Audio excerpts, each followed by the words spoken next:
Welcome back, everyone. So in our previous lesson, we explored adding and subtracting polynomials. And today we're going to talk about multiplying polynomials. Okay, so when we multiply polynomials, remember that we have three types of polynomials. We have monomials, we have binomials, and trinomials. Okay, the first thing we're going to discuss is multiplying monomials. So we have two monomials, for example, 2x to the fourth and negative 3x to the fifth power, and we want to multiply these two monomials together. The first thing that we have to take into account is we have to recall our product of powers property. That says that if I have a base raised to a power of m times the same base raised to a different power of n, what I'm going to do is I'm going to keep my base the same and I'm going to add my exponents. Okay, and so we want to do the same thing when we're multiplying monomials. The first thing that we're going to do is we are going to group like terms. So in this case, our first set of like terms are our constants, which is 2 times negative 3. And then we're going to group our variables together. So we're going to have x to the fourth times x to the fifth power. Okay, and so what we're going to do is we're simply going to multiply our constants. We're going to have negative 6. Okay, and now we're going to use our product of properties power. And so this is going to be x raised to the 4 plus 5. So our final answer is going to be negative 6 x to the 9th power. Okay, same thing for the second set. For the second example, we have 8g squared h to the 5th. And we want to multiply that by 6gh cubed. Okay, so first we're going to begin by grouping our like terms. So we're going to have our constants, 8 times 6. We're going to have the first variable, which is g. So we have g squared times g. And then we're going to have h to the 5th times h to the 3rd. Okay, and so this is going to be 48. We're going to use our product of properties power. Product of powers property, and we're going to have g cubed times h to the 8th power. And remember, if there is no exponent visible, then it's a 1, so that's how we got 2 plus 1. Okay, now the next thing we want to talk about is multiplying a monomial with a polynomial. Okay, and so that polynomial could have 2 or it could have 3 terms, so it could be a binomial or a trinomial.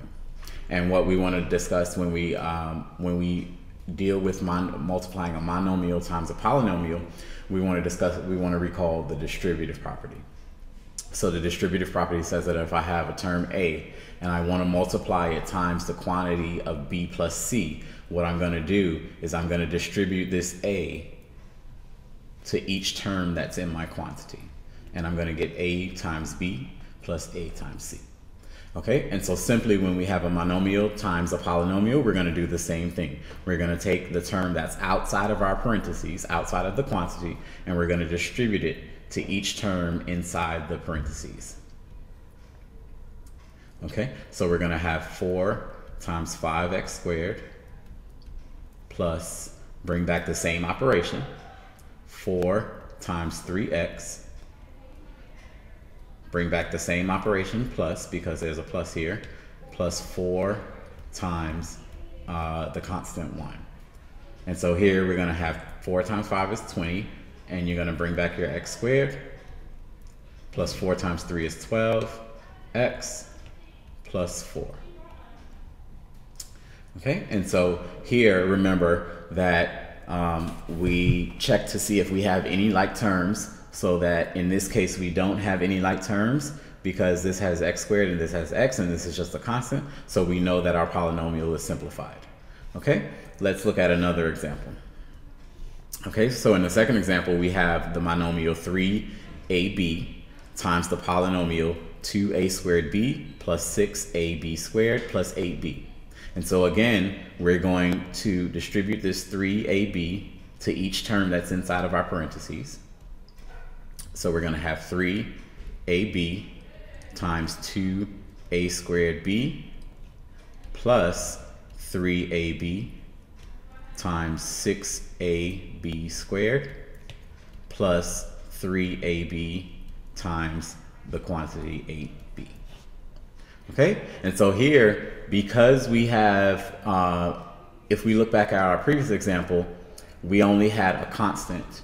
So when we distributed it, all we had to worry about was multiplying our constants. Here we have a constant and we have variables. So we have to group our like terms together. So let's group, we're gonna have 3 times 2, a times a squared, b times b, 3 times 6, a times a, and b times b squared, plus 3 times 8. There's no other a here, so we're just going to have a, and then b times b. Okay, and now we're going to simply multiply each quantity in the parentheses out. So we're going to have 6, this is a cubed, b squared, plus 18, a squared, b cubed, plus 24, a b squared. Okay, and now again, here we're going to make sure that we don't have any like terms so that our polynomial is simplified.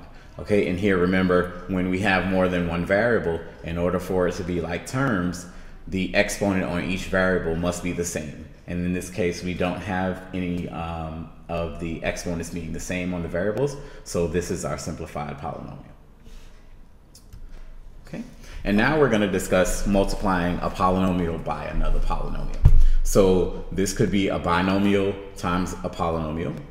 This could be 2 binomials multiplied together, or it could be 2 polynomials multiplied together. So for example, in the first example, we have x squared plus 3, the quantity x squared plus 3, times the quantity of x plus 2. And what we want to do is that here we want to use our distributive property.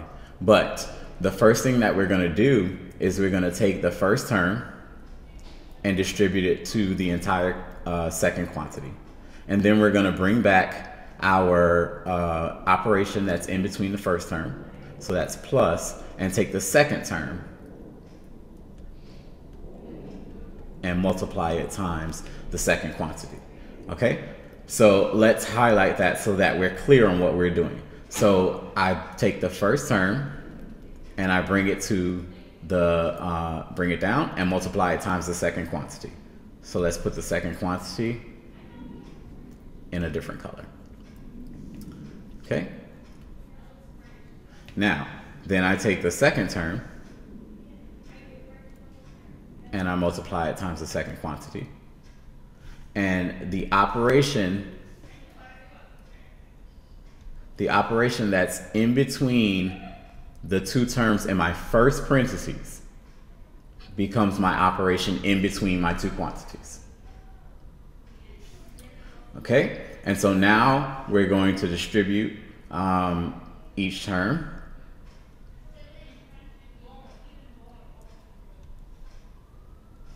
Okay, so we're going to have x squared times x, which is x, so we're going to have x squared times x plus x squared times 2 plus 3 times x plus 3 times 2. Okay, so basically what I've done is I've distributed this x squared here, and I've distributed this 3 to everything in this parentheses. Okay, and what I want to mention, whenever you multiply 2 binomials together, you're always going to end up with 4 terms. Okay, and so now we want to simplify this. So we're going to have x cubed plus 2x squared plus 3x plus 6. And then again, we check for like terms. In this case, we don't have any. So this is our simplified polynomial.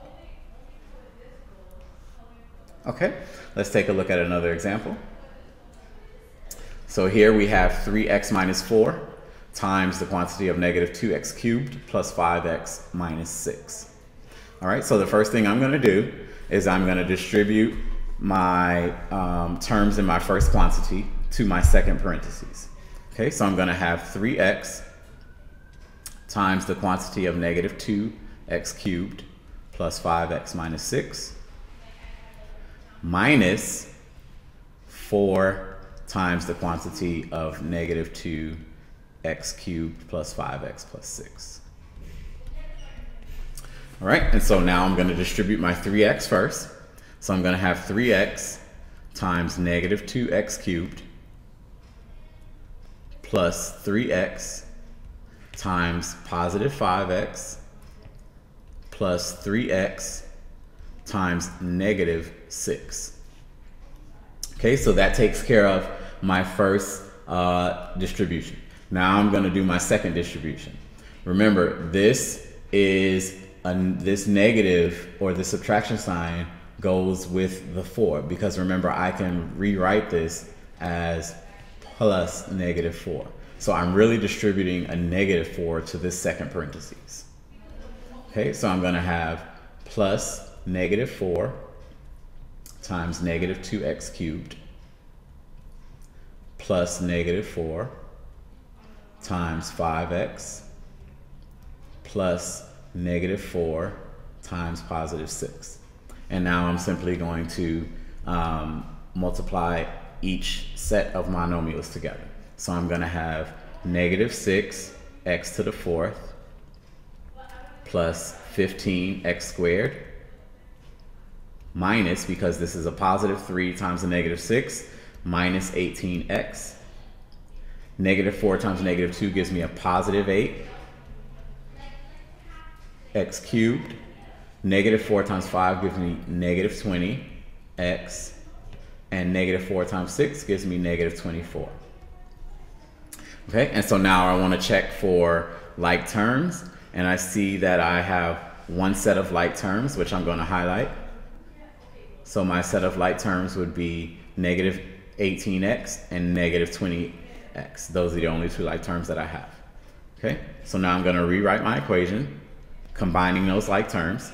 So I'm going to have negative 6x to the 4th, and I'm going to write my polynomial in descending order. Okay, so I'm going to have negative 6x to the 4th plus 8x cubed plus 15x squared. Now, negative 18 minus 20 is negative 38x minus 24. And now my polynomial is simplified, and so this would be my final answer. Okay, and for the last example, I'm going to have x minus 3 squared. So what I want to point out here, remember, when we square something, we're just multiplying that quantity by itself. So I can rewrite this as x minus 3 times x minus 3. Okay, and now we have two binomials multiplied together. So I'm going to distribute my first term. So I'm going to have x times the quantity of x minus 3. Bring my operation from my first parentheses, minus 3 times x minus 3. Okay, and so I distribute. So I have x squared minus 3x. And remember, this is a negative 3 that I'm distributing to both terms. So I have minus 3x and minus 3. Negative 3 times a negative 3 is a positive 9. And now I collect my like terms. So I have x squared minus 6x plus 9. And now my polynomial is simplified. Okay? And that is the end of today's lesson.